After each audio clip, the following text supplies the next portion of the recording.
ಗೆಲ್ಲುವವರೆಗೆ ಹೋರಾಟ. ಹಲೋ, ಶಿವಾನಂದ ಪಾಟೀಲ್ ಅವರು ರೈತರ ಸಾಲ ಮನ್ನಾ ಮಾಡ್ರ.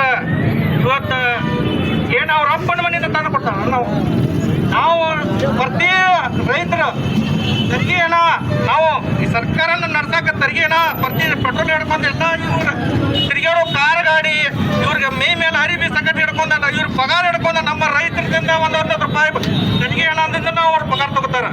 ಇವ್ರ ಅಪ್ಪನ ಮನೆಯಿಂದ ಏನ ನಮ್ಮ ಸಾಲ ಮನ್ನಾ ಮಾಡಂಗಿಲ್ಲ. ಈಗ ನೇರವಾಗಿ ಏನ ಇವ್ ಕರ್ನಾಟಕ ರಾಜ್ಯದಾಗ ದುಷ್ಕಾಲ ಬಿದ್ದು ಕುಡಿ ನೀರಿಗಾಗಿ ತಂದ್ರಿ, ಎಲ್ಲ ತಂದ್ರಿ ಆಗಿದ್ದವು. ಸಾಲಗಾರ ಯಾಕಾಗಿದಾರಪ್ಪ ಅಂದ್ರೆ ಇವತ್ತು ರೈತರು ದಿವಾಳಿ ಆಗತ್ತದಾರು. ರೈತರಿಗೆ ಸರಿಯಾಗಿ ನೀರು ಮುಟ್ಟಾಗ್ತಾ ಇರಲ್ಲ, ರೈತರಿಗೆ ಕ್ರೆಡಿಟ್ ಸಿಗಾಗ್ತಾ ಇರಲ್ಲ. ಈಗ ಹಿಂಗಾಗಿ ನಮ್ಮ ರೈತರು ದಿವಾಳಿ ಆಗತ್ತದಾರು. ಆ ರೈತರ ಬಗ್ಗೆ ಮಾತಾಡಕ್ಕೆ ಹೇಗಿದ್ದೀವಿ ಅವು ಇಲ್ಲ.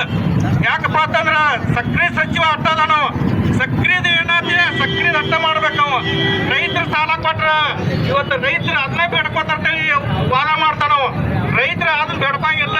ರೈತರು ಬೇಕಾಗಿದ್ದು ಮರಿ ನೀರ ಕರೆಕ್ಟ್ ಇಷ್ಟ ಕೇಳೋರು. ಇಡೀ ಕರ್ನಾಟಕ ಸಾಲ